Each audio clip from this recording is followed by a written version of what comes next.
네. 그리고 이 시간에는 이제 주제 발표 시간인데요. 저희가 이제, 정요한, 네, 사역자님과 함께 이 시간 가지려고 합니다. 네, 자리가, 잠깐만요.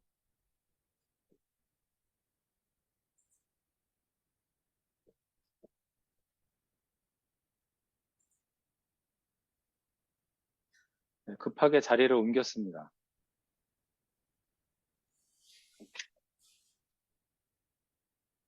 네. 아이고. 안녕하세요. 제 소리 들릴까요? 소리가, 한번 말씀을 해주시면, 네. 혹시 들리시나요? 저희 이제 정유한 선생님의 소리가. 반갑습니다. 제 소리 들리세요? 네. 오늘, 저희가 함께 하실 분은 정요한 사역자님이십니다. 디지털 시대의 복음 전파, 그리고 인공지능을 통한 사역의 새로운 지평, 이런 제목으로 일단은 먼저 나눠주시고 그 다음에 저랑 같이 토크쇼를 진행하도록 하겠습니다. 그냥 얘기하면 되니까. 네. 네, 말씀해 주시면 됩니다. 오늘 이렇게 만나 뵙게 돼서 반갑습니다. 오늘 잠깐 기도함으로써 시작하도록 하겠습니다. 하늘에 계신 우리 아버지, 사랑합니다. 그리고 우리의 죄를 대신하여 제물 되어주신 예수님, 정말 감사합니다. 이 시간 성령님께서 함께 하시며 기뻐하시는 시간 되길 기도합니다. 예수님의 이름으로 기도합니다. 아멘. 아멘. 네, 한번 디지털 시대의 복음 전파, 인공지능을 통한 기독교 선교의 새로운 지평에 대해서 얘기를 해보겠습니다. 오늘 저는 여러분과 함께 기독교 선교에 있어 인공지능의 활용, 이 중요성에 대해 탐구해보고자 합니다. 과연 우리가 사는 이 디지털 시대에 AI는 어떻게 복음 전파에 기여할 수 있을까요? 첫째, AI는 언어의 장벽을 넘어서는 효과적인 도구입니다. 사도행전 2장에 나타난 성령 강림처럼 AI 기반 번역 시스템은 세계 각국의 언어로 복음을 전달하는데 큰 도움이 됩니다. 마치 현대의 통역의 선물과 같습니다. 둘째로 AI는 개인화된 복음 전파를 가능하게 합니다. AI는 각 개인의 관심사, 문화적 배경, 심지어 질문 스타일에 맞춰서 복음을 전할 수 있습니다. 이것은 마태복음 28장에 만민에게 제자를 삼으라는 지상 명령을 현대적으로 실현하는 방법입니다. 셋째, 인공지능은 교육 및 훈련의 도구로 활용될 수 있습니다. AI를 통해 선교사들은 성경 지식, 선교 전략, 그리고 문화적 이해도를 높일 수 있으며 이는 복음 전파의 효과를 극대화합니다. 하지만 AI를 활용하는 데 있어 중요한 것은 기술 자체보다 그 기술을 사용하는 우리의 믿음과 지혜입니다. 로마서 10장 17절에 믿음은 들음에서 나오고 들음은 그리스도의 말씀에서 난다고 하셨습니다. 우리는 AI를 통해 세상의 말씀을 전하지만 진정한 변화와 구원은 오직 성령의 역사를 통해서만 이루어진다는 것을 기억해야 합니다. 결론적으로 AI는 기독교 선교에 있어서 강력한 도구이지만 그 본질과 목적은 항상 하나님의 말씀과 그리스도의 사랑을 세상에 전파하는 데 있습니다. 우리는 이 디지털 시대의 선교사로서 새로운 기술을 지혜롭게 활용하여 복음의 빛을 더 멀리, 더 넓게 전파해야 할 책임이 있습니다. 우리는 이 시대의 디지털 아포스톨로서의 성령의 인도를 따라 AI라는 도구를 사용하여 복음의 빛을 온 세상에 비추어야 합니다. 그 길을 함께 걸어갑시다. 감사합니다. 네, 감사합니다. 예, 조금 더 얘기를 할게요. 네네네. 네. 어떠신가요? 지금 보면은 기독교 선교에 있어서 인공지능을 활용하는 것에 대한 얘기를 제가 잠깐 했는데요. 지금 쓰인 이 주제 발표 제목, 디지털 시대의 복음 전파, 인공지능을 통한 기독교 선교의 새로운 지평, 그리고 제가 조금 전에 얘기 드렸던 어떤 인공지능이 활용될 수 있는 몇 가지 방안, 그리고 관련된 말씀 구절들. 지금 이 모든 것들이 인공지능으로 생성된 내용들입니다. 제가 뭐 건드린 건 아무것도 없고요. 제가 인공지능에게 오늘 기독교 선교에서 발표를 하는데 인공지능을 활용해서 선교랑 연결시킬 수 있는 부분에 대해서 발표 적어줘 라고 한마디 질문을 던졌고요. 제가 조금 전에 했던 모든 내용들이 챗 GPT, 그중에 이제 선악과라는 인공지능에서 만들어준 내용입니다. 정말 인공지능이 우리 삶에 있어서 저희도 모르게 많이 쓰이고 있는 부분들도 있고 또 잘 활용하면 또 정말 좋은 것 같습니다. 아마 또 몇몇 분들은 매번 말씀을 가지고 뭔가 설교를 준비하시거나 말씀을 가지고 어떻게 전달하면 좋을지 고민하는 분들이 계실 때 분명히 인간의 감수가 필요하긴 합니다. 인공지능이 결과를 자기가 학습한 내용 안에서 결과를 금방 만들어냅니다. 제가 인공지능에게 기독교 선교에서 인공지능의 활용에 대해서 발표할 수 있는 발표문을 작성해주라고 했을 때 지금 조금 전에 했던 내용을 1, 2분 만에 만들어줬거든요.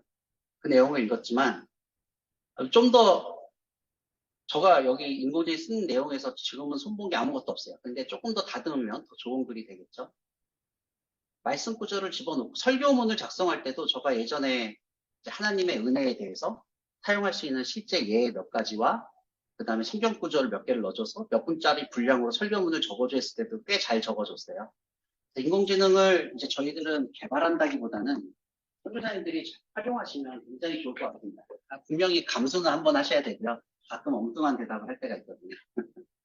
네, 지금 보게 되면 우선 제가 조금 더 인공지능 관련해서 얘기를 드리다가 질답 시간으로 넘어갈 텐데요. 저는 정말 우리 하나님 아버지의 타이밍은 완벽하다고 생각을 합니다. 왜냐하면 한번 이 세션을 준비하기 위해서 우리 아버지께서 인공지능에 대해서 아니면은 우리 하나님이 어떠한 일들을 행하셨는지 한번 생각해 볼 수 있는 계기가 됐는데요. 코로나가 떠올랐어요. 이번 코로나가 떠오르면서 이것도 하나님의 완벽한 타이밍이 이 안에 역사하시는구나라고 느끼게 된 게 인공지능을 학습하기 위해서는 학습이란 단어를 많이 듣잖아요. 인공지능에 있어서는 중요한 세 가지가 데이터, 그다음에 알고리즘, 그리고 그거를 실행할 수 있는 인프라, 하드웨어 세 가지가 키워드인데요. 이 데이터를 준비할 때 구글이나 마이크로소프트나 오픈 AI라는 여러 회사들에서 데이터를 어디서 긁어 모을까요? 우리가 흔히 말하는 플랫폼, 구글이나 네이버나 이런 데서 검색한 내용들, 노트를 적거나 일기를 적거나 여러 내용들, 블로그를 적거나 법적으로 쓰면 안 되는 데이터들은 안 썼겠지만 어떻게든 쓸 수 있는 데이터들은 다 인터넷에서 긁어오거든요. 그걸 가지고 이제 인공지능에게 이제 학습하라고 시키는 건데 이거에 대해서는 이제 인공지능 엔지니어링 기초 강의에서 제가 잠깐 설명을 드렸고요. 코로나 때 저는 코로나에서 되게 감사한 것이 제가 예전부터 이 컴퓨터를 통해서 어떻게 복음에 대해서 주님이 기뻐하시는 일을 할 수 있을까 고민을 하면서 진행하고 있는 성경 대장장이라는 프로젝트가 있는데요. 그 프로젝트가 시작되게 된 계기가 인터넷상에 좀 건강한 복음 자료를 올려놓는 게 좋겠다. 온라인상에서 사람들이 접할 수 있는. 예전에는 온라인상에서 성경에 대한 질문을 하게 되거나 성경에 대한 자료를 찾게 되면 뭐 자료도 부족했거니와 이단 자료들이 굉장히 많았거든요. 근데 코로나가 터지게 되면서 모든 교회들이 자기네 교회의 어떤 설교 자료들, 어린이 뭐 교재들, 뭐 여러 가지 건강한 기독교 자료들을 온라인상에 올려놓기 시작했습니다. 코로나를 통해서 굉장히 많은 이제 건강한 복음 자료가 온라인상에 올라가게 됐고, 그리고 감사하게도 그 코로나 시기에 온라인상에 이제 건강한 기독교 자료들이 많을 때, 이제 여러 인공지능 개발하는 회사들이 그 데이터들을 가지고 인공지능을 학습하기 시작했고요. 지금 나온 이제 인공지능, 인공지능 모델들은 이제 다행히도 코로나 때 많아진 그러한 건강한 데이터를 통해서, 기독교적인 관점, 어떤 기독교적인 내용을 그래도 좀 담고 있습니다. 참 주님께서 역사하시는 것을 보면 우리의 역사를 통해서 정말 아버지께서 그분의 뜻을 이루시기 위해서 우리도 모르게 큰 흐름을 만들어 가시는 것을 좀 볼 수 있는 것 같아요. 네, 우선은 이 정도 제가 전달하고 싶은 내용은 얘기를 한 것 같고요. 이제 간사님, 예, 네, 다음 수업 진행해 주시면 될 것 같아요. 네. 그 선악과 AI에 대해서 네. 조금 더 설명을 해줄 수 있으세요? 네. 선악과 AI라고 제가 인공지능에게 이제 성경을 좀 더 학습시켜서 성경 관점에서 대답을 할 수 있도록 인공지능을 만들어 보자 해서 개발하게 된 이제 AI를 선악과 AI라고 부르고 있는데요. 영어로는 WWHSS입니다. WWHSS의 그 이니셜은 What would Holy Spirit say? 성령님께서 뭐라고 얘기하실까라는 그 앞글자를 딴 거고요. 만약에 이제 그냥 일반적인 웹페이지에서는 만남.cc, mannam.cc라는 웹페이지를 보시면 그 인공지능에 대한 설명이 좀 돼 있고요. 아니면 뭐 챗 GPT나 이런 구독 서비스, 인공지능 서비스를 사용하시는 분들은 최근에 이제 마이 GPT, 뭐 GPTS라고 해서 여러 GPT들, 개발된 GPT들 스토어가 열렸잖아요. 그게 아마 지난주, 이번 주에 새로 오픈된 걸로 알고 있는데요. 거기서 선악과라고 치면은 지금 한국 버전보다는 좀 글로벌하기 위해서 영어 위주로 하기 때문에 WWHSS라는 단어로 검색해 보시면 선악과 AI를 보실 수 있을 텐데요. 우선 아담과 하와가 제일 안타까운 게 우리가 굳이 이렇게 이 세상에서 염려와 걱정을 하면서 또 복음을 전하게 되는 이 구원받기 위한 노력들, 이제 아버지와의 관계를 회복하기 위한 노력을 하게 된 계기가 불순종, 선악과를 따먹은 거잖아요.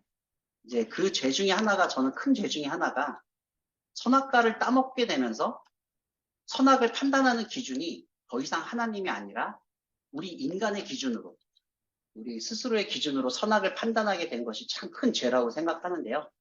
이것을 하나님의 말씀이 기준이 되도록, 그래서 인공지능에게 하나님의 말씀을 학습시키고 하나님의 말씀에 근거해서 무엇인가 질문을 던졌을 때 대답할 수 있도록, 선악을 판단할 수 있도록 만들어보자라는 생각에서 선악과 AI라고 얘기하게 됐고요. 뭐 몇 가지 뭐 간단한 선악과 AI의 샘플을 보게 되면, 어디 보자. 일반적인 인공지능에게 저거 한번 물어봤어요. 일반적인 인공지능 챗 GPT라고 하죠. 챗 GPT에게 만약에 이 세상은 어떻게 생겨났나요? 하고 물어보게 되면 이렇게 답을 합니다. 제가 챗 GPT가 대답한 답을 읽어볼게요. 세상이 어떻게 생겨났는지에 대한 질문은 과학과 종교에서 중요한 주제입니다. 과학적 관점에서는 세상의 기원에 대해서 가장 널리 받아들여지는 빅뱅 이론, 그리고 진화로 인해서 이제 우리 인간이 만들어지게 됐고 세상이 만들어졌습니다. 그리고 기독교 관점에서는 창조론이라는 게 있네요 하면서 이렇게 얘기를 해줘요.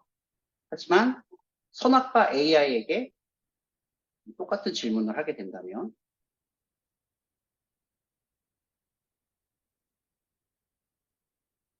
이 세상은 어떻게 생겨나게 됐나요? 하고 선악과 AI에게 질문하면 이 세상은 하나님께서 창조하셨습니다. 성경의 창세기에 따르면 하나님은 태초에 하늘과 땅을 창조하셨고 그 안에 있는 모든 것을 6일 동안 창조하시고 그 과정에서 빛을 창조하시고 무엇을 창조하시고 성경은 하나님이 이 땅을, 이 세계를 말씀으로 창조하셨다고 말씀하십니다 하면서 쭉 성경 관점에서 얘기를 해줍니다. 그리고 또 다른 질문을 한번 던져봤어요. 어떤 질문을 던져봤냐면요. 한번 보죠. 원숭이에서 인간으로 진화되기까지 얼마나 오래 걸렸나요? 보통 이제 일반 사람들은 진화론을 받아들이고 몇몇 질문들을 하겠죠. 이제 일반 인공지능에게 이런 질문을 해봤습니다. 원숭이에서 인간으로 진화되기까지 얼마나 오래 걸렸나요? 그러면 일반 인공지능은 그냥 원숭이에서 인간으로 진화된 것은 약 2,500만 년 동안 서로 같이 공통조상이 살다가 뭐 인간은 호모사피엔스에서 뭐 30만 년 전에 등장했다고 추정되고 그다음에 이것이 현대 인간으로 진화 과정이 약 2,500만 년이 걸리고 뭐 이런 과학적인 설명을 막 해줘요. 그럼 사람들은 원숭이에서 인간으로 진화됐나 보구나. 인공지능이 이렇게까지 얘기를 하는 걸 보니까 라고 생각하겠죠. 하지만 선악과 성경을 학습한 인공지능에게 똑같은 질문을 던져보겠습니다. 원숭이에서 인간으로 진화되기까지는 얼마나 오래 걸렸나요? 라고 선악과 AI에게 질문했을 때 인간은 원숭이에서 진화한 것이 아닙니다. 하나님의 특별한 창조 작업을 통해 만들어졌습니다. 성경의 창세기에 따르면 인간은 하나님의 형상대로 창조되었고 인간은 다른 모든 창조물과 구별되는 독특한 위치와 목적을 가지고 있습니다. 하면서 이제 그건 아닙니다라고 얘기를 해주죠. 우리가 사람들이 이제 인공지능을 분명 자기 생활에서 그냥 스며들듯이 자주 사용하게 될 거예요. 그러면서 자기가 이제 잘못된 질문 자체가 잘못된 거겠죠. 자기 마음속에 진화론이 맞다는 생각을 하고 그거에 반영된 질문들을 했을 때 이제 일반적인 인공지능들은 그냥 그거에 대한 답을 해주고 일반 사람들은 이제 그걸 사실로 받아들이게 되겠죠. 그래서 우리는 어떤 성경을 학습한 인공지능이 굉장히 필요한 게 그 사람들에게 잘못됐다는 건 잘못됐다라고 성경의 관점에서 알려줄 수 있는 인공지능이 필요합니다. 마지막 예를 하나 더 들어볼까요? 제가 어떤 예를 준비했냐면 이제 인공지능에게 이제 사람들은 이제 상담이나 이런 걸 또 맡기기 시작할 거예요. 그러면서 살아있는 이유를 알고 싶다는 얘기를 하겠죠. 나는 왜 살아있는 거죠? 나는 왜 태어났나요? 라는 질문을 던졌을 때 일반적인 인공지능이 어떻게 대답하는지 한번 보죠. 살아있는 이유를 알고 싶어요. 라고 질문을 던지면 일반적인 인공지능은 뭐 여러 가지 얘기를 해줍니다. 삶의 목적과 존재 이유에 의해 탐구하는 건 매우 의미 있네요. 그러면서 이 답은 개인마다 다르며 각자의 경험, 신념, 삶의 방식에 따라 달라집니다. 하면서 1번, 개인적인 성찰과 탐구를 하시면 되고 2번, 신앙과 영적인 탐색을 하고 3번, 타인에 대한 봉사와 기여를 하고 4번, 지속적인 학습과 성장을 하고 5번, 자기 이해와 수용을 하세요라고 일반적인 상담을 해주는 말들을 하는데요. 이제 성경을 학습한 성경에 기반한 대답을 하게 되는 WWHSS 인공지능 모델 같은 경우에 보게 되면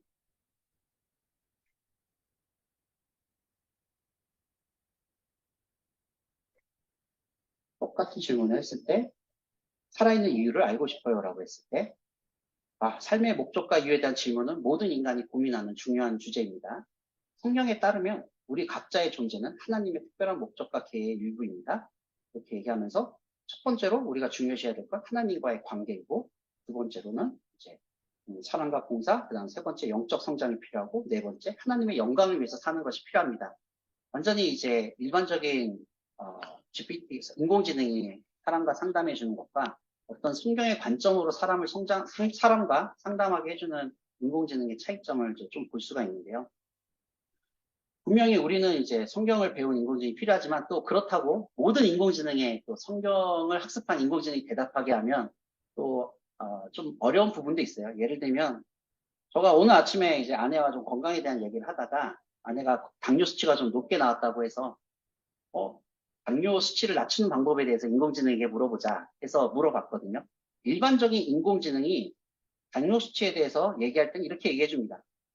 인공지능이 의학적인 지식을 굉장히 많이 갖고 있어서 활용하기 좋거든요. 간단하게 질문하기 좋고.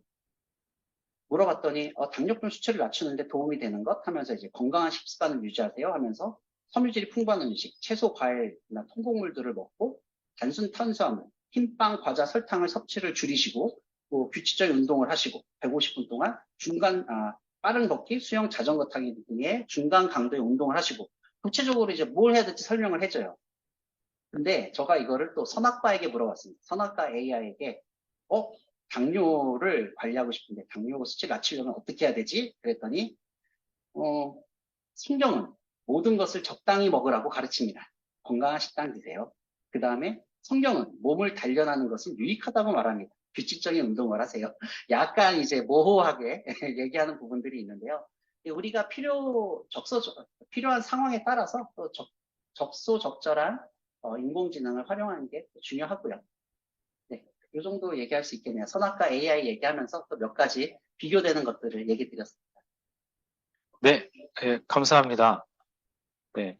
들으시면서 이제 AI에 대해서 좀 궁금하시거나 단순한 AI에 대한 궁금증, 그리고 또 이제 우리가 어떤 이제 사역을 하는데 접목하는 궁금증 등 이런 부분들에 대해서 좀 이전부터 갖고 계셨거나 지금 들으시면서 생각나는 게 있으시면 질문을 해주시면 좋을 것 같습니다. 그래서 손을 들어서 표해 주셔도 되고요. 아니면은 이 아래다가 이제 채팅창이 있는데 채팅창에다가 적어 주셔도 좋을 것 같습니다.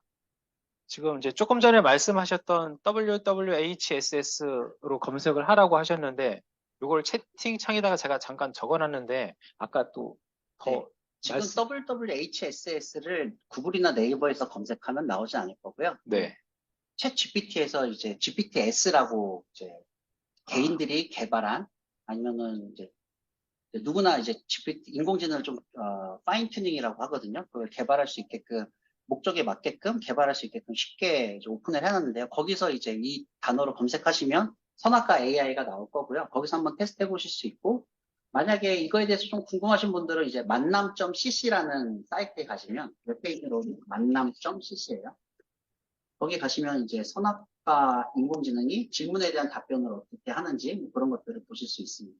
만남.cc 이렇게 쓰나요? 영어로 MANNAM. MAN. NAM.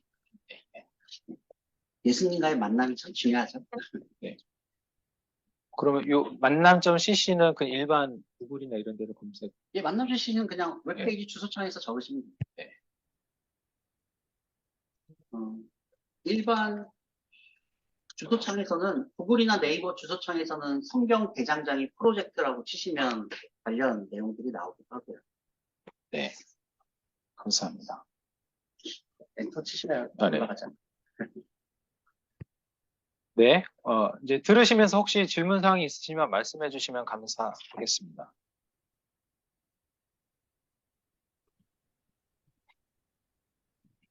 네. 제가 조금 방금 전에 들으면서 그러면 일반 챗 GPT와 그리고 이제 선악과 AI라는 성경을 기반한 AI는 데이터가 근본적으로 좀 다르다라는 생각이 들었어요. 그래서 그 데이터에 대한 부분을 조금 더 설명을 해줄 수 있으실까요? 예, 설명해 드릴게요. 대부분은 챗 GPT에 쓰이는 인공지능 모델과 그다음에 선악과 AI 쓰이는 인공지능 모델은 거의 같습니다. 우선은 인공지능을 개발하기 위해서는 제가 얘기 드렸던 데이터, 굉장히 많은 데이터를 학습시켜야 이제 어느 정도 그래도 사람의 말을 좀 알아듣는 것 같고, 사람의 말, 일반적인 뭐, 한 초등학생 수준 정도 될까요? 그 정도의 어떤 주고받는 대화를 할 수 있을 정도로 만들려면 엄청나게 많은 데이터를 학습시켜야 되는데요.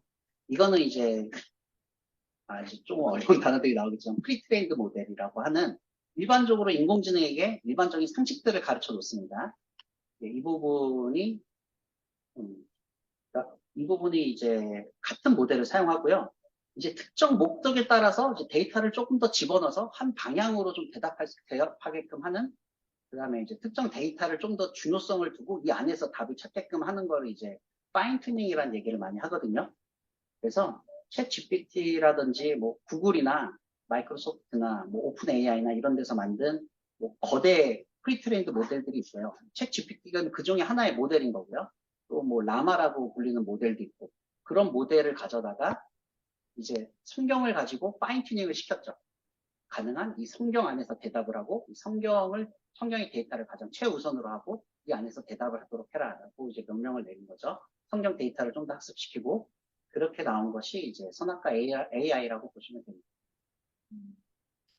그러면 본인이 보셨을 때 이제 지금까지 사용해 보신 그 챗GPT나 이런 AI들을 해보셨을 때 어디가 좀 제일 가장 좀 성능이 좋다라고 생각하시는지 그거 한 가지하고 하나는 기독교적인 어떤 질문을 했을 때 가장 성경적으로 좀 근접한 대답을 하는 AI는 어떤 건가? 이 두 가지가 좀 궁금한 것 같아요. 음. 우선은 지금 구글의 바드라든지 오픈 AI의 챗GPT, MS 소프트의 빙, 다 제가 봤을 땐 비슷한 수준을 가지고 있고요. 다 비슷한 알고리즘으로 지금 현재 개발이 돼 있고, 이제 사람이 느끼기엔, 얘가 더 똑똑한 것 같은데 라고 느끼는 건 솔직히 내부적으로는 비슷한 양의 데이터를 담고 있고, 비슷한 능력을 갖고 있지만, 얼마나 사람처럼 말해주느냐, 그 인터페이스의 문제거든요. 그 부분을 챗GPT가 굉장히 잘했어요. 어, 뭐 들어보셨을 수도 있지만 그 사람에게 어떤 결과물을 주고 어떤 대답을 더 사람처럼 대답하게 했는지 그렇게 리인포스먼트 러닝을 시킨 게 이제 챗GPT고 다른 회사들도 이제 그걸 따라서 좀 더 사람처럼 대답하게끔 다 인공지능 모델을 조금 더 발전시키긴 했는데요. 그전에도 지금처럼 비슷한 결과물들 좀 새로운 것들을 생성해내고 하는 것들을 하긴 했는데 챗GPT가 그래도 좀 더 사람이 봤을 때 자연스럽게 사람처럼 얘기하도록 만들어놔서 그게 좀 더 좋은 것처럼 보이죠. 음, 내부에 들어간 기술은 다 지금 비슷비슷하고요. 그다음에 이제 기독교적인 AI들은 저가 아직은 이제 여러 기독교 관련 AI들을 테스트해보지 못해서 확실히 어디가 낫다라고 얘기는 잘 못하겠네요. 그러니까 일반 그 바드나 이런 챗GPT 안에서도 성경적인 질문을 했을 때 좀 더 성경적이다라는 게 있는 건지 아니면 다 그놈이 그놈이고 지금 이제 데이터량이 거의 비슷하다고 말씀하신 것 같은데 그러면 선발주자인 챗GPT가 갖고 있는 데이터나 후발주자인 다른 회사가 갖고 있는 거나 거의 그러면은 데이터량은 비슷한 건가요? 이 데이터 부분에서 이제 플랫폼 기업들이 유리한 거죠. 그 데이터 얼마나 갖고 있냐. 구글은 구글 검색이나 사람들이 검색한 것들, 뭐 블로그, 뭐 구글 자체에서 사람들이 그 서비스 사용한 것들에서 최대한 자료를 긁어 모아서 했을 테고, 그다음에 MS는 MS대로 윈도우즈에서 그런 자료들을 긁어 모아서 했을 테고, 네이버는 네이버 블로그나 네이버도 가능한 자료를 다 긁어 모아서 했을 테고, 그다음 뭐 위키피디아라든지 이렇게 오픈되어 있는 데이터들을 다 서로 활용을 했을 거고요. 그래서 쓴 데이터들은 특별히 어디가 더 좋다라는 거 없이 비슷하게 인터넷에 오픈된 거면 아마 다 썼을 거예요. 그걸 좀 다 학습을 시켜야 그래도 어느 정도 무슨 질문을 하더라도 뭐 확률에 의해서 조금 이제 내부적으로 이제 확률이 많이 쓰이게 되는데요. 가장 높은 확률로 다음에 나올 단어, 이어질 단어들이나 문장들을 이제 보여주게 되는 건데 보게 되면은 분명히 인터넷상에 돌아다니는 자료 중에 성경 자료들도 있었을 거예요. 그래서 성경도 당연히 학습이 내부적으로 돼 있을 거고요. 그래서 그냥 일반적인 인공지능에게도 뭐 어느 성경에 몇 장 몇 절을 알려줘 그러면 아마 대답을 해줄 겁니다. 일반적으로 기독교 자료들도 다행히 들어갔고요. 이 부분이 또 굉장히 감사한 게 온라인상에서 이제 그런 오픈된 데이터들을 막 긁어 모았을 텐데 코로나를 통해서 이제 교회들이 좀 건강한 복음 자료들을 이제 온라인상에 많이 올리게 되면서 그 자료들을 다행히도 인공지능이 좀 많이 학습을 해놓은 상태예요. 그래서 옛날 같았으면은 이제 뭐 기독교에 대한 질문을 했을 때 이단성 대답이나 좀 정확하지 않은 대답들을 했을 텐데 그래도 지금은 많은 자료들이 이제 건강한 기독교 자료도 온라인상에 많기 때문에 다행히도 어느 정도는 기독교 관점도 좀 학습이 돼 있죠. 저는 지금 되게 놀라운 게 코로나로 인해서 이제 예배가 많이 닫히고 실질적으로 사람들이 모이지 못하게 되는 어떤 이런 상황들이 세상에 주는 어떤 어려움들 이런 부분들에 대해서만 좀 생각을 했는데 오히려 이제 온라인 선교라는 관점에서 봤을 때는 그 기간을 통해서 많은 교회들이 갖고 있는 그 복음적인 컨텐츠들을 온라인으로 쏟아내게 하는 어떤 하나님의 일하심도 있었다라는 생각이 갑자기 드는 거예요. 그게 너무 감사하고 또 은혜가 되는 것 같습니다. 그래서 지금 여기에 모이신 분들을 통해서 그런 것들을 이제 아, 교회가 갖고 있는 이제 복음적인 것들을 온라인에 쏟아냈던 그 모든 것들을 우리가 이제 그것을 어떻게 정리를 해서 이 복음이 필요한 사람들에게 전달을 해야 될지 이 부분들이 우리가 가장 고민해야 될 부분이 아닌가라면서 좀 생각이 드는 것 같아요. 그래서 되게 은혜가 되고 감사한 시간인 것 같습니다. 네. 혹시 이제 이런 이야기들이 오고 갈 때 질문 사항이 있으면 손을 들어주셔도 되고요. 네, 급하게 이렇게 마이크를 켜셔도 됩니다. 네. 손을 들어주신 거죠? 심스테판. 네, 선생님. 네, 지금 아, 잠깐만요. 여기가 제가 이게 모니터링이 안 돼서 이걸 어떻게 들어야 되지? 말씀해도 돼요? 그 질문 알려주셔도 네. 이렇게 해서 가시더라고요. 아니요. 좀 전에 뭐 건강한 보험자료들이 많이 올라왔다고 하는데, 그 기준이 어떻게 되는지 아니면 그런 신학적인 것들을 이렇게 지난번도 말씀 들어보면 한 부분에 대해서도 구절에 대해서도 해석하는 것이 여러 가지가 있잖아요. 말씀이. 그런데 그런 부분들이 반영이 되는 건지 지금 아직은 그런 단계까지 간 건지 아닌 건지 지금 AR하고 아무리 뭐 자료를 긁었다고 하는데 긁어서 모았다고는 하지만 그런 부분들을 충분히 또 어느 정도 정리돼 가지고 그 자료가 이 말씀은 이렇게 보는 측면들이 여러 가지 측면들이 나오는데 좀 그런 것들이 어떻게 정리되고 있는지 좀 나눠줬으면 좋겠습니다. 네, 되게 재밌는 질문이고 좋은 질문이고요.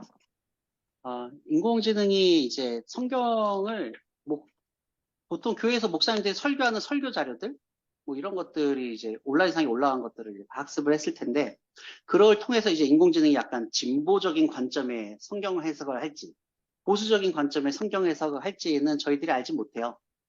근데 어떤 특정 데이터가 굉장히 많으면 그 관점을 좀 따라서 흘러가게 되죠. 그래서 이제 약간 인공지능 회사들이 좀 무서운 게 거기서 이제 컨트롤을 갖게 되는 게 어떤 데이터를 학습시킬 것이냐, 어떤 사람들의 데이터를 좀 더 학습시키자라고 하게 되면 이제 인공지능이 그쪽 성향을 띠게 거거든요.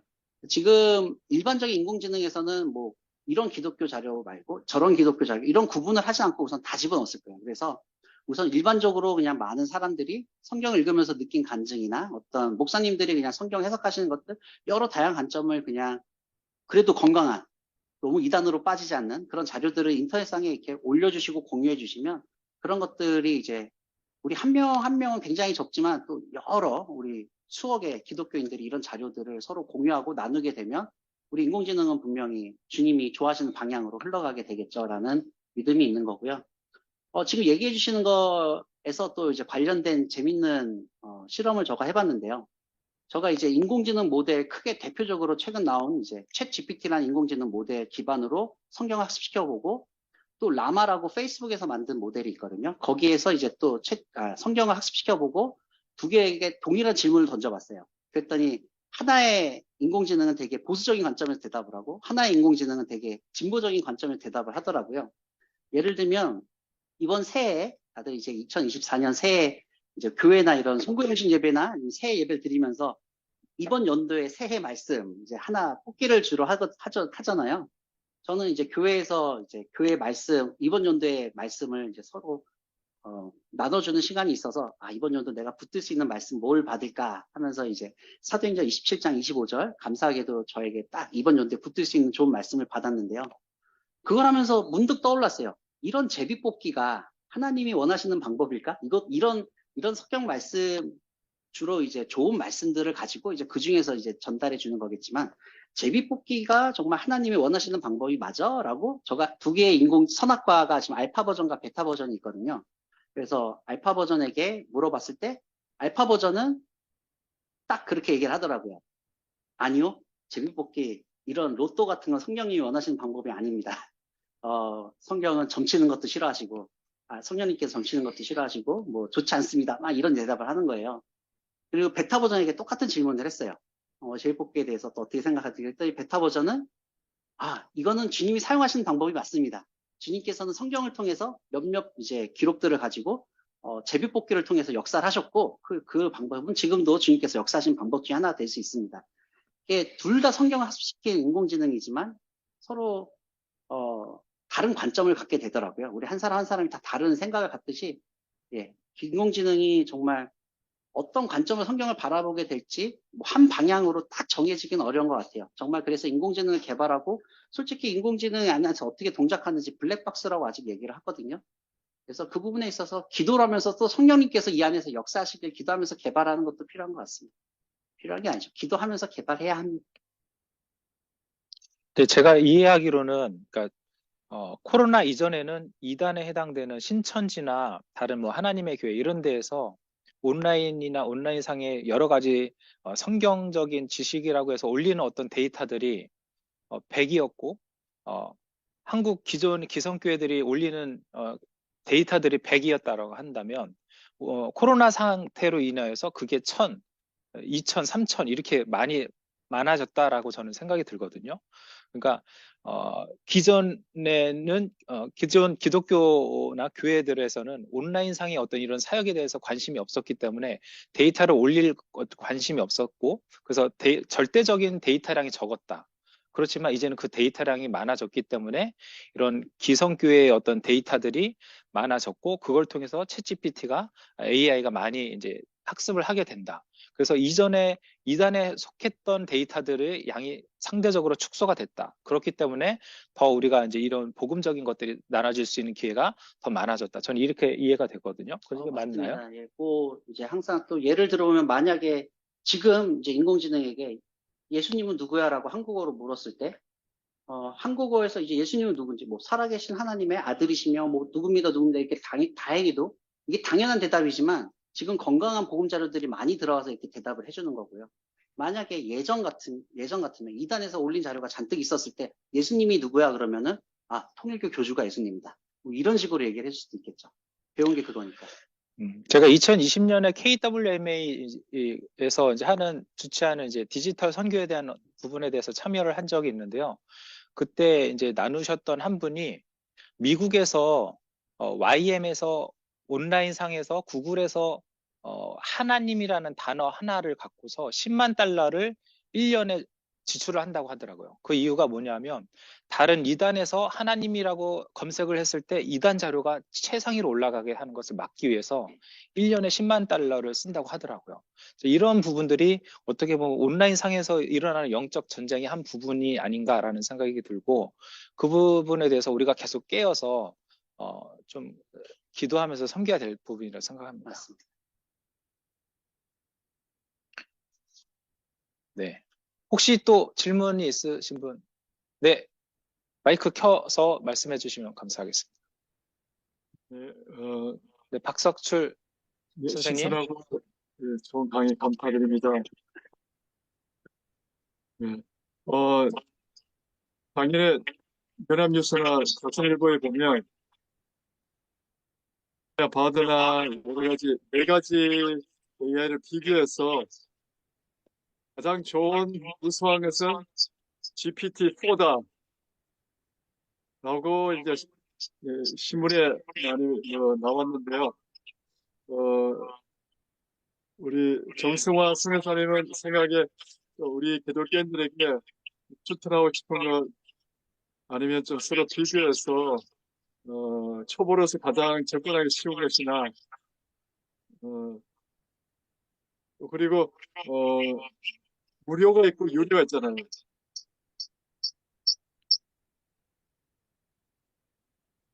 그런데 유료는 쓰기에 좀 처음부터 그래서 무료 중에 좀 가장 좋은 것이 무엇인지 좀 추천 부탁드리고요. 그리고 기독교 AI도 초원 AI나 오늘 또 처음 알았는데 선호가 AI 또 다른 AI가 있는지 우리에게 그 좀 비교해서 오늘 강의에서 좀 심화된 좀 뭐랄까 토론인데 시중에 나와 있는 이 AI 우리 기독교 AI 중에 무엇이 있으며 초원 AI밖에 몰랐거든요. 근데 선악과 AI도 있다는 그런 있고 또 다른 AI가 있는지 그리고 서로 좀 비교해서 어떤지 좀 그런 첫 번째는 뭐죠? 빙이나 바드나 챗GPT 중에 이런 것에 대해서 말씀해 주고 하나는 기독교 AI 중에 좀 어떤 종류가 있고 추천할 만한 것이 있는지 부탁드립니다. 저는 지금 인공지능 서비스들이 이제 많이 나오잖아요. 저는 개인적으로 챗 GPT의 유료 버전을 쓰고 있고요. 만족하면서 쓰고 있는데 우선은 돈을 내면서 쓰기에는 진입 장벽이 좀 높잖아요. 우선 무료로 써보고 경험해보고 싶으시니까. 지금 현재 챗 GPT 무료 버전,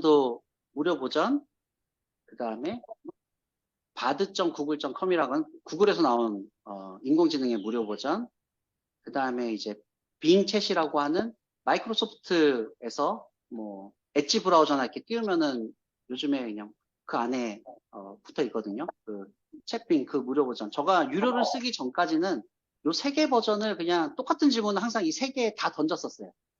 그리고 그냥 제일 좋게 나온 결과를 받았어요.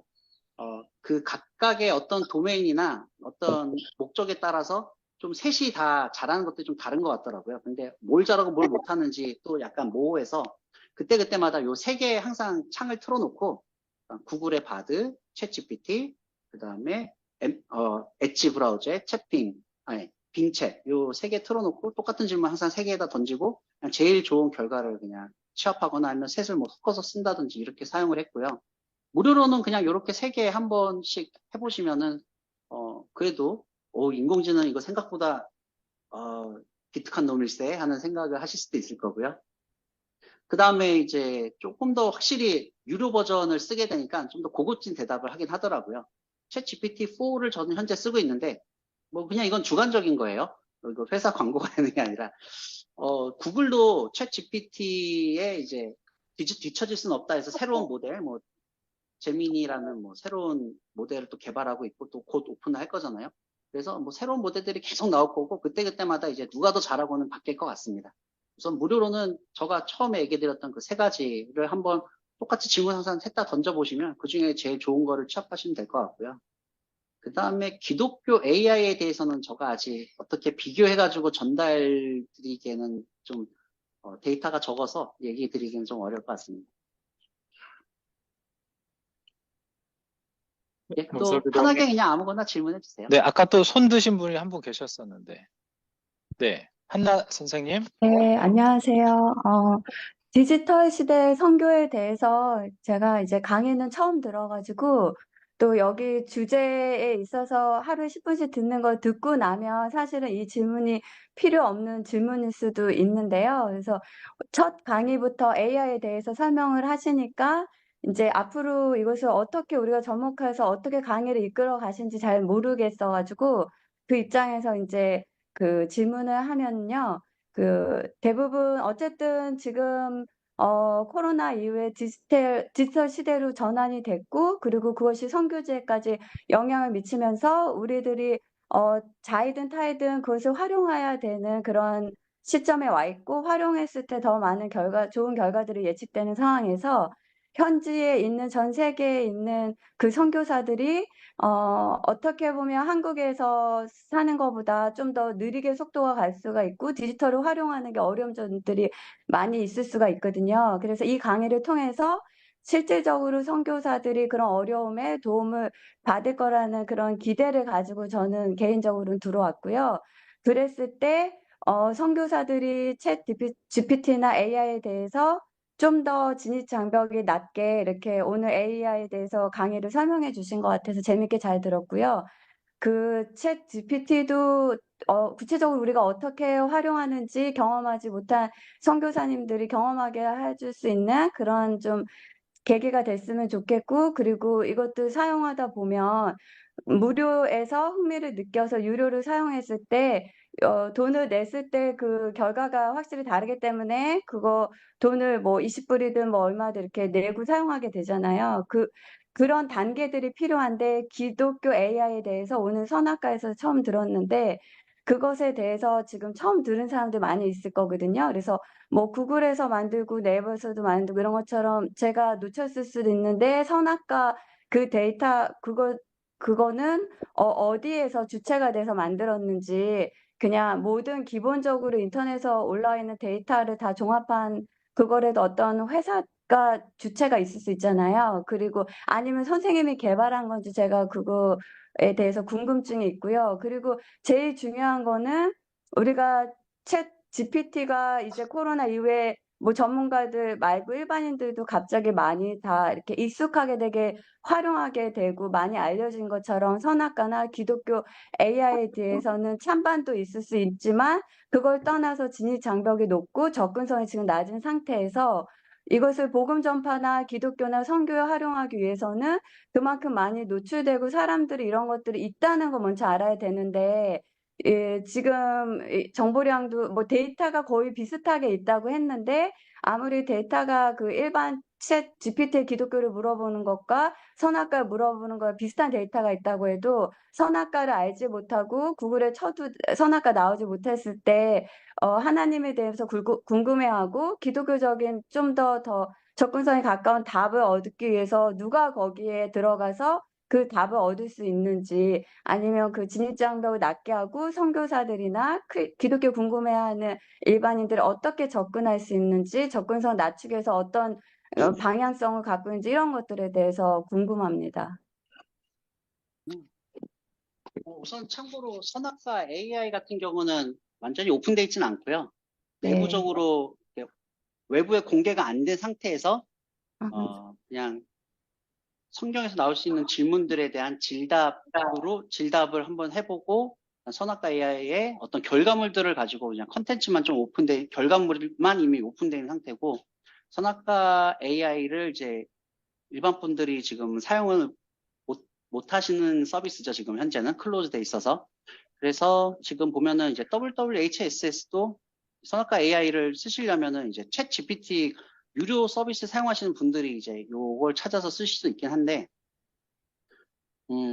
보자. 일반적으로 지금 선교지에 계신 분들은 우선은 매번 유료로 뭔가 결제해서 돈 내고 쓰기에는 좀 부담이 있으실 수 있을 거예요, 분명. 그래서 지금 얘기들이 챗 GPT, 그러니까 오픈 AI 웹사이트에서 무료 가입을 하시고, 그렇게 되면 이제 챗 GPT를 3.5 버전, 약간 버전이 낮다고는 하지만 나름 그래도 잘 동작을 하거든요. 그 버전을 쓰시거나, 제가 얘기 드렸던 엣지 브라우저의 빙챗, 마이크로소프트에서 개발한 빙챗, 그 다음에 구글 bard.google.com이라는 인공지능, 거기 사이트 가져가지고 그 세 개를 한번, 뭐 이게 기독교적인 학습을 한 인공지능인지 아닌지 생각을 굳이 거기까지는 아직 하지 마시고 그냥 편하게 이것저것 물어보세요. 성경에 대한 질문을 거기다가 던져보시고, 그 다음에 왜냐하면 우리가 생각하는 모든 성경에 관련된 질문들, 이런 것들을 거기다 이제 던졌을 때 그러한 모든 것들이 또다시 그들이 학습하는 자료가 될 수 있거든요. 그래서 사람들이 이런 질문들을 궁금해하네 하는 것들을 우리가 좀 인공지능에게 조금 더 이제 성경적인 관점으로, 아니면 기업들이나 이런 데서 성경적인 거에 대해서 사람들이 중요시 여기는구나 라고 좀 인식할 수 있게 해주는 게 될 수도 있으니까, 저희도 한 사람 한 사람이, 저는 유기성 목사님이라고 이제 선한목자교회 예전 전 담임 목사님이셨던 분이 영성일기에 대해서 굉장히 강조하셨을 때, 저도 영성일기? 성령님과 동행하면서 쓰는 일기에 대해서 좀 좋게 여기고, 그 영성일기를 쓰는 플랫폼으로 챗 GPT를 그냥 영성일기를 쓰는 나의 노트로 삼자라고 생각을 하고 영성일기를 거기다 적고 있어요. 근데 분명히 기억하셔야 될 거는 이제 챗 GPT에 이제 내가 쓰는 검색이나 어떤 결과들에 대해서 다시 그 내부적인 학습을 시키기 위해서 그 데이터가 쓰일 수 있다고 돼 있거든요. 허락을 하고 안 할 수도 있는데, 저는 이제 허락을 보통 기독교 자료다, 그다음 건강한 기독교 자료고 나의 간증이다 싶으면 허락을 해 놓으시고, 영성일기 쓰듯이 영성일기에서 중요한 포인트 중에 하나가 공개하는 거라고 얘기하시잖아요. 왜냐하면 공개했을 때 너무나 이제 좀 글이 좀 이상한 대로 흐르지 않고 그래도 좀 긍정적인 글, 성령님께서 어떻게 인도하실지 내가 그래도 공개할 수 있는 글을 적어야 된다, 영성일기에 이렇게 얘기하시는 게 하나 있는데, 뭐, 챗 GPT나 아니면 어떤 뭐 인공지능 시스템이 됐든 거기다가 영성일기를 쭉 적어 나가시는 것도 우리 기독교인들이 우리의 삶의 간증을 나중에 이 인공지능들이 학습할 수 있도록 하는 좋은 방법 중에 하나가 될 것 같아요.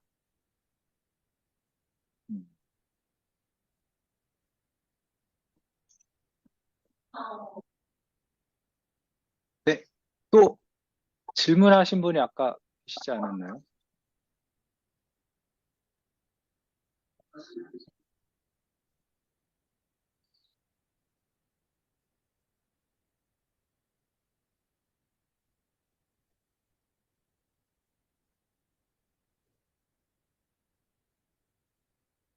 네, 알바니아에 계신 선생님, 네, 말씀 부탁드리겠습니다. 네, 지금은 한국에 있고요. 아까 처음에 서두에서 AI 기반에 대한 얘기를 하시면서 언어의 장벽을 뛰어넘을 수 있다고 그러고, 개인화된 복음 전파, 뭐 교육 및 훈련 구조로서의 어떤 활용 가능성, 그러면서 이제 이런 기술보다는 본질적 목적에 대한 말씀도 하셨는데, 결국 이 모든 게 대부분이 이제 발신자인 선교사 입장에서는 편리성으로는 다가왔지만, 수신자 입장인 현지인들을 대상으로 한 선교사들의 입장에서는 솔직히 이게 뛰어넘지 못하는 부분이 대면 접촉에 대해서 갖고 오는 어려움이거든요. 그러니까 지식적으로는 많은 정보들을 뭐 저희가 받을 수 있고 또 현지인들한테 좀 더 편리하게 전달하고 그것들을 확장시켜 갈 수 있지만 궁극적으로 정보가 부족해서 복음화가 안 된 것이 아니라 결국에는 삶의 변화가 일어나지 않아서 복음이 더디게 가고 있다는 생각을 이게 현장에 있다 보니까 많이 느끼게 되는데 AI가 저도 이제 AI고 뭐 유료 버전을 초기 때부터 써서 좋은 정보들 많이 취득하고 있지만 사용하면 할수록 느끼는 게 머리는 커져가는데 도리어 삶이 바뀌어지지 않고 많은 정보만 취득할 뿐 선택만 하면서 삶에서 이게 뭔가가 저 스스로도 그렇고 또 같이 그 정보를 나누는 우리 교인들한 그 어떤 성도들 얘기할 때도 그렇고 정보는 많이 알고 가는데 삶이 그만큼 따라가는 걸 더 더디게 안다 알고 있다라고만 받아들여지니까 도리어 이것이 더 궁극적으로는 성장이라기보다 이렇게 멈춤이거나 뒤로 퇴보하는 걸로 가지 않을까라는 저는 개인적으로 그런 염려도 있거든요. 그래서 어떻게 생각하시는지 그 얘기를 좀 듣고 싶습니다.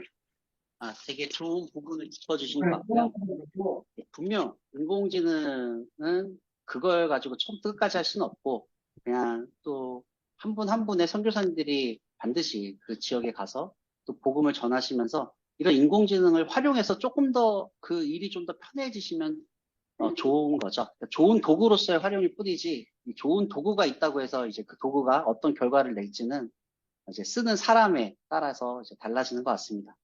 얘기해 주신 부분이 저는 또 되게 와닿았던 게, 저는 이 변화라는 걸 굉장히 중요하게 여기거든요. 그 예화가 떠오르네요. 예전에 창조론자와 진화론자, 어떤 목사님이 어떤 무신론자를 만나서 서로 토론을 벌이게 됐다고 합니다. 그래서 이 목사님이 신이 존재한다는 것을 증명하려고 노력을 하시고, 무신론자도 신이 없다는 걸 증명하려고 노력하고, 아무리 둘 다 얘기를 해도 결국엔 믿음이고, 신이 있다고 믿느냐, 신이 없다고 믿느냐. 그래가지고 방법을 낸 것이, 그래, 그러면 나는 이 믿음을 통해서 변화된 사람들을 서로 데려와 보자. 그래서 목사님은 예수님을 통해서, 신이 존재하신 걸 통해서 삶이 변화된 수십 명, 수백 명의 사람을, 그분들의 간증을 얘기할 수 있었고, 무신론자 측에서는 아무도 안 왔다고 하더라고요. 정말 우리가 내가 예수님을 믿느냐, 아니면 어떤 누군가가 어떤 예수님을 믿게 되었느냐, 안 믿게 되었느냐, 보는 결과적으로 우리가 알 수 있는 그 사람이 예수님을 만나고 얼마나 변화가 되었느냐인 것 같은데요. 그 변화란 부분에 있어서 분명히 인공지능을 만나서 변화되었다는 사람은 없을 거예요. 분명히 선교사님들이 그분들에게 인공지능이란 도구를 활용할 수는 있지만 정말 선교사님 한 분 한 분이 굉장히 소중한 게 선교사님을 만나고 우리의 본질인 예수 그리스도를 전함으로써 그 예수 그리스도 때문에 변화됐다는 사람들은 분명히 나타날 것이고 여태까지 나타났었고요. 정말 수고가 많으시고 예, 제가 갑자기 떠오르는 건 그 정도였는데요. 그냥 감사하다는 말밖에 전해드릴 수가 없네요. 예수님을 정말 현지에서 전해주시는 분들 정말 감사합니다.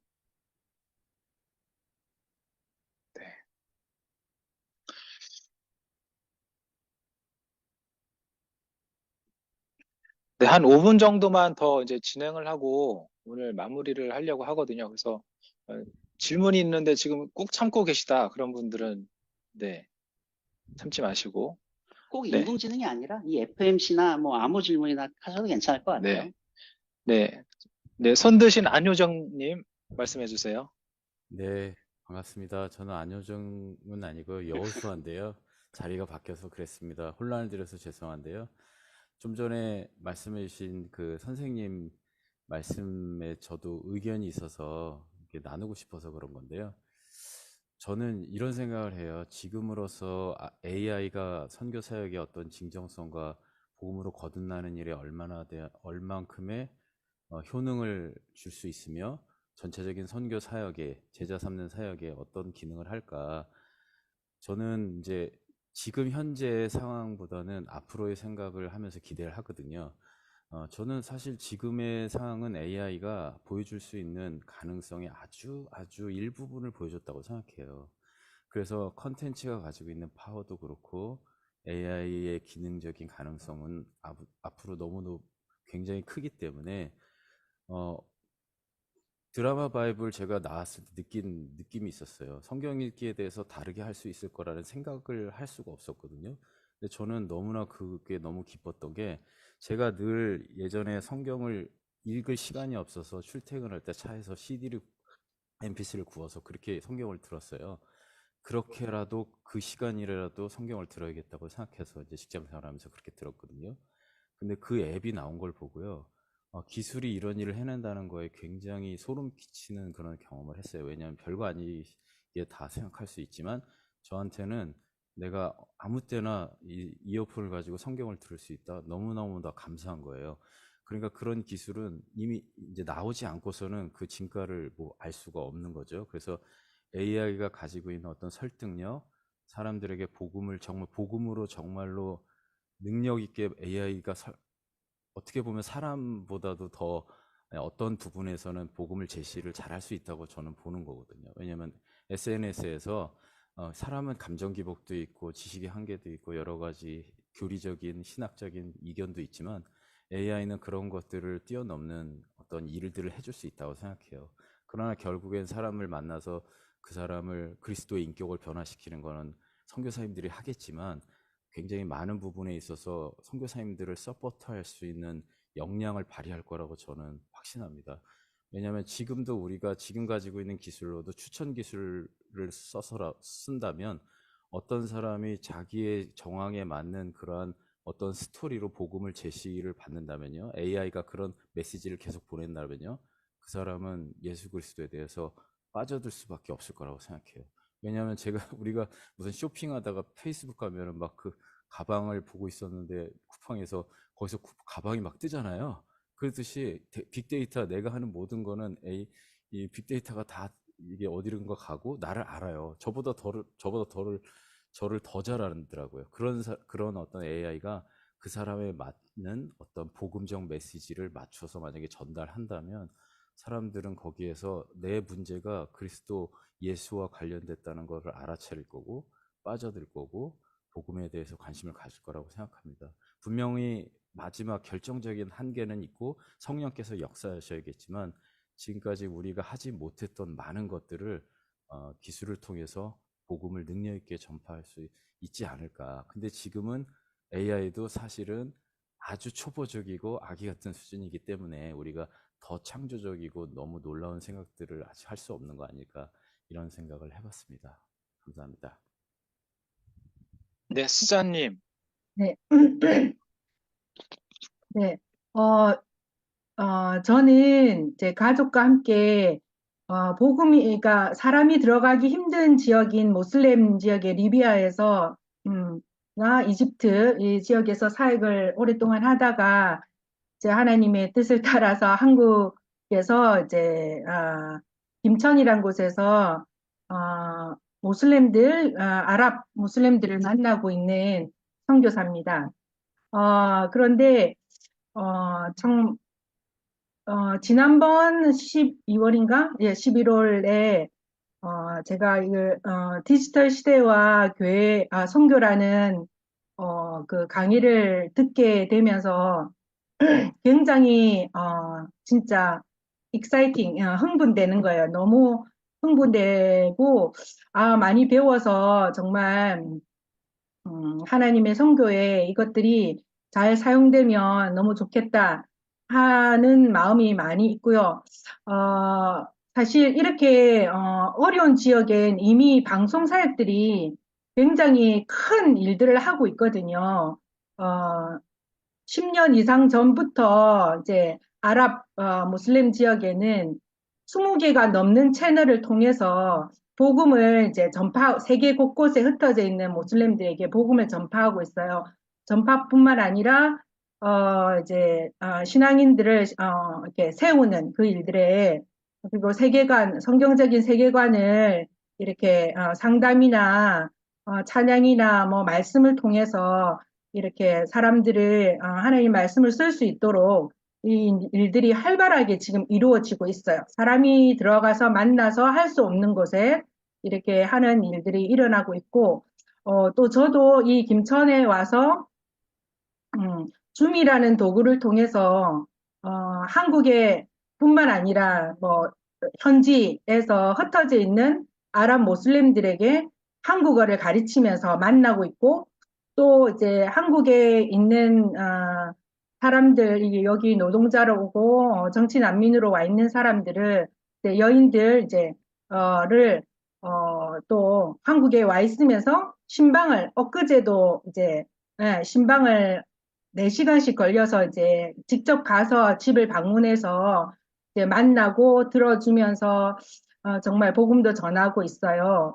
그런데 참 이 마지막 시대 지금 계획하고 하나님께서 또 비전을 주시는 게 아랍어로 하는 그 줌 예배를 준비하고 있어요. 그러니까 저희가 뭐 아랍 사람도 아니고 저희 아랍어가 부족하지만 하나님 또 이제 이집트 벨기에에서 모슬림 사역하고 있는 목사님 부부를 통하여서 이제 아랍 예배를 준비하고 있는데 기도하면서 같이 준비하고 있는데 너무나 이 세계가 이 디지털과 이런 것을 통해서 가까워짐을 너무 많이 느끼고 이것을 잘 활용해서 정말 복음을 위해서 선교를 위해서 이 마지막 때에 특별히 젊은 세대들이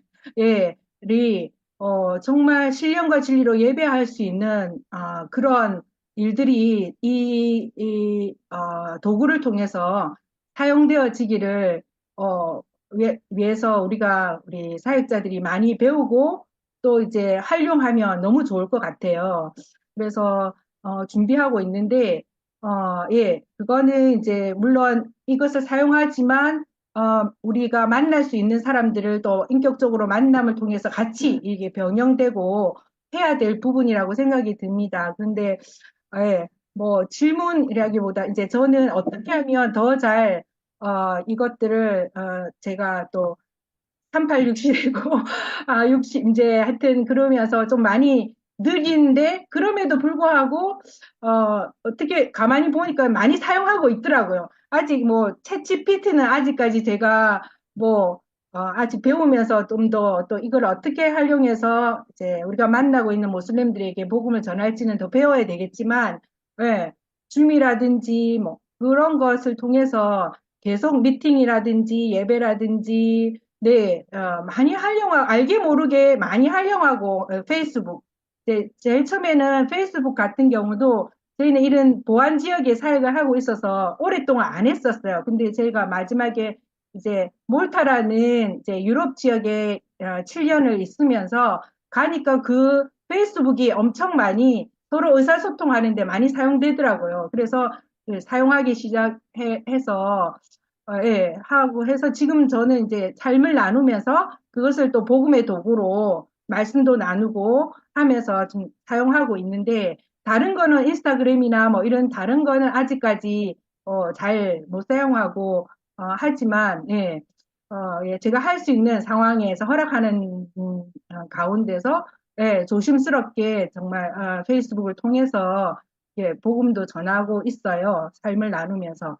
그래서 여튼 이렇게 좀 더 예, 이런 디지털과 IT를 통해서 세계가 더 가까워지고 물론 이것이 젊은이들 우리 저희 막내도 아직 지금 고3인데 굉장히 좀 파장이 커요. 이게 그것에 대한 진짜 이렇게 뭐라나 중독 정도로 너무 갈망하고 그 시간을 너무 많이 보내는 것 때문에 스트러글링 하는 것도 사실이에요. 아직까지 이제 그런 상황이지만 그럼에도 불구하고 이제 이것들이 도구잖아요. 그러니까 칼이 요리사한테 들려졌을 때 좋은 음식을 만들어내듯이 이것들이 누가 사용하느냐, 어떻게 사용하느냐에 따라서 정말 선교회 또 하나님 복음 전파에 그 교회를 위해서 영혼들을 세우고 전하는데 정말 아름답게 마지막 때에 특별히 예, 잘 사용될 수 있을 거라고 생각이 들어요. 그래서 조금 이제 저희에게 이렇게 사역하며 또 이렇게 복음을 전하는 부분에 있어서 좀 더 이제 추천을 하고 더 이런 부분에서 이제 좀 더 준비되었으면 좋겠다 아니면 배워 나갔으면 좋겠다 하는 제안이 있으시면 좀 부탁드립니다. 네. 굉장히 나눠주셔서 감사하고요. 제가 이제 마지막으로 얘기하고 같이 하면 될 것 같은데요. 우선은 저는 여기 FMC 와서 굉장히 감사한 게 지금 또 특별히 이번에 참여해주신 많은 분들이 또 해외에서 특히 소수민족 이쪽 분들도 많으신 걸로 알고 있는데 그분들은 정말 엄청난 영향력을 가지십니다. 왜냐하면 한국어, 영어 이런 것들은 이미 너무나 뭔가 데이터가 많아요. 수영장에 우리 예수 그리스도의 빨간 보혈 한 방울 떨어뜨린다고 해서 그게 잘 티가 나진 않지만 지금 이제 소수민족 같은 경우 그 민족의 데이터가 별로 없는 지역 같은 경우는 욕조라고 할까요? 예수 그리스도의 그 빨간 핏방울 하나 떨어진 것이 굉장히 모든 데이터에 그 예수 그리스도의 보혈을 묻힐 수 있게 되는 거거든요. 지금 아람 예배를 하신다면 분명히 그 아람 예배 드리는 그 스크립트나 컨텐츠들을 또 온라인상에 또 보완이 필요하시다면 이제 좀 다른 계정을 하나 하시던지 해서 SNS 상에 올리게 되면 분명히 또 공개해 놓게 되면 이제 다른 또 인터넷 업체들이나 인공지능 개발하는 데서들이 다 그런 데이터 가지고 갑니다. 그러면서 예수님의 우리 예수 그리스도께서 이제 그 인공지능 안에 스며들 수 있게 되거든요. 그래서 특별히 또 소수 지역에 계신 분들, 그쪽의 언어로 된 어떤 컨텐츠를 만드실 수 있는 분들은 정말 인터넷상에 최대한 이제 공유하시면은 우리가 실천할 수 있는 방법이 될 수 있을 것 같고요. 제가 마지막으로 성경 구절 하나 떠오른 게 있어서 나누고 마치도록 할게요. 사도행전 20장 24절인데요. 나의 달려갈 길, 곧 우리 주 예수 그리스도께 받은 사명, 하나님의 크신 은혜를 간증하는 일에는 내 목숨을 조금도 아끼지 않고 이 일을 행할 때 내가 기쁨으로 내 삶의 경주를 마칠 것이다. 사도 바울이 자기 삶의 목표를 얘기하시는 게 하나님의 크신 은혜를 간증하면서 내 삶을 마친다라고 했을 때 우리 모두 다 주님의 일을 간증할 때 온라인상에 그러한 간증들을 최대한 나눠주시면 우리 인공지능도 우리 사람이 태어나서 예수님에 대해서 배우고 제대로 배우고 키워야 되듯이 인공지능에게도 예수님에 대해서 좀 가르쳐야 되거든요. 그런 것도 우리가 실천할 수 있는 방법은 한 사람 한 사람이 우리 삶의 간증들, 예수님을 만난 뒤의 변화들, 예수님에 대한 것들, 이런 간증들을 온라인상에 공유하면 할수록 인공지능은 그거를 또 학습을 하게 됩니다. 그런 실천 사항이 있을 수 있을 것 같고요. 네. 저는 이 정도로 마무리 지으면 될 것 같아요. 네. 아까부터 계속 생각했던 질문인데 지금 네. 못해서 좀 안타까워서 그것만 잠깐. 알겠습니다. 네. 지금 이제 선악과 AI를 개발하신 분이거든요. 지금 참여하신 정유한 선교사님이. 그래서 이 선악과 AI가 지금 이제 현장에 계신 선생님들에게 전달이 돼서 현지의 언어로 이렇게 활용될 수 있는 가능성은 좀 어떻게 보시나요? 충분히 가능하죠. 근데 현재 인프라가 부족하여 모든 분들 다 쓸 수 있게 오픈은 못 해놨지만 지금 이제 챗 GPT를 혹시라도 유료로 쓰시는 분들은 GPT 스토어에서 쓰실 수 있도록 WWHSS라는 이제 인공지능으로 올려놓긴 했는데요. 그런 부분에 있어서 분명히 선교사님들이 무언가 질문이나 아니면 궁금한 것들을 얘기를 했을 때 성경에 기반해서 이제 대답을 해주는 좋은 도구로 사용할 수도 있겠죠. 네. 네. 이렇게 해서 오늘은 일단은 AI에 대한 이제 내용으로 해서 마무리를 짓도록 하고요. 기도를 했으면 좋겠습니다. 그래서 지금 여러 가지 이제 이야기들이 나왔었는데 이 부분들에 대해서 우리가 좀 같이 잠깐만요. 기도를 했으면 좋겠습니다. 이제 어떻게 보면 온라인 세계에 있는 제7대륙이라고도 얘기하는데 그곳에 있는 많은 영혼들, SNS 이런 걸 활용하는 사람들이 50억 명이라고 얘기를 하더라고요. 그 사람들을 불쌍히 여기시고 그들에게 영원한 생명이 들어갈 수 있도록, 그리고 우리의 어떤 이런 새로운 도전이나 AI 이런 부분들은 이제 기존에 사역하시는 분들은 되게 생소하잖아요. 이런 새로운 방법들이 있는데 이런 부분들을 좀 두려워하지 않고 잘 주님께서 일하실 수 있도록 그런 통로가 될 수 있도록 해달라고. 그리고 지금 나눠주신 이제 정유한 선생님이 이 선악과 AI라고 하셨는데 그것을 통해서 또한 이제 열방에서도 그런 현지 언어로 이런 것을 사용할 수 있는 부분들까지도 좀 연계가 돼서 진행될 수 있었으면 좋겠습니다. 그런 부분들에 대해서 같이 협력할 수 있도록 같이 기도를 해주시면 좋을 것 같습니다. 한 1분 정도 기도하고 선생님께서 마무리 기도해 주시면 좋을 것 같습니다. 같이 기도하시겠습니다. 주님 감사합니다. 이 시간 우리가 AI에 대해서 나누고 함께 하였습니다. 지금 여러 가지 이야기들을 들었습니다. 세상은 챗GPT를 얘기하고 바드 이런 것들을 얘기합니다.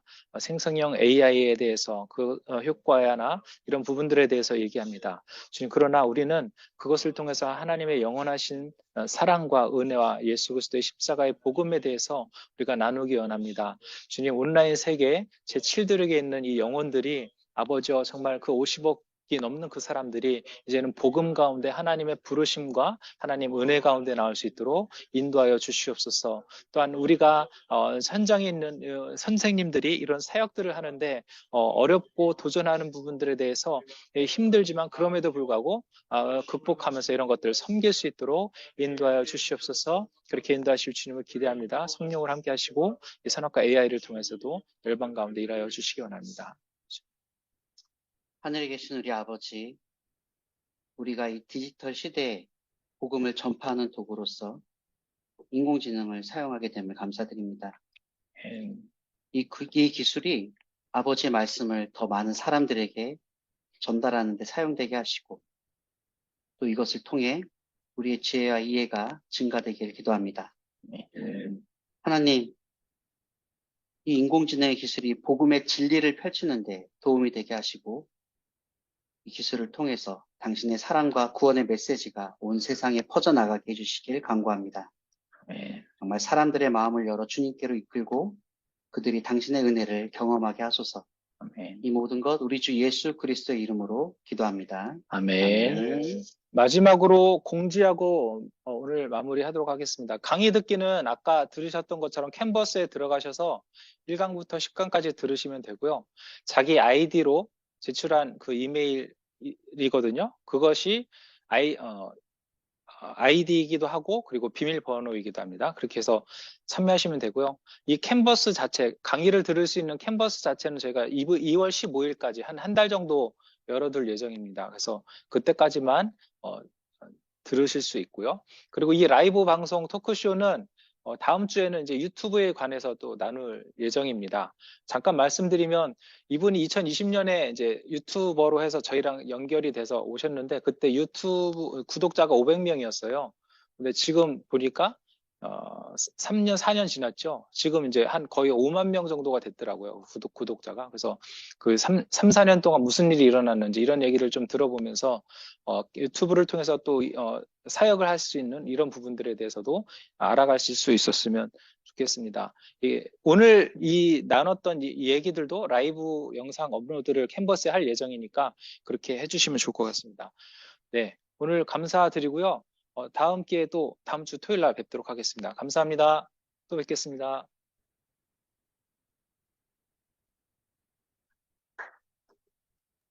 수고하셨습니다. 네, 감사합니다. 수고하셨습니다. 수고하셨습니다. 네.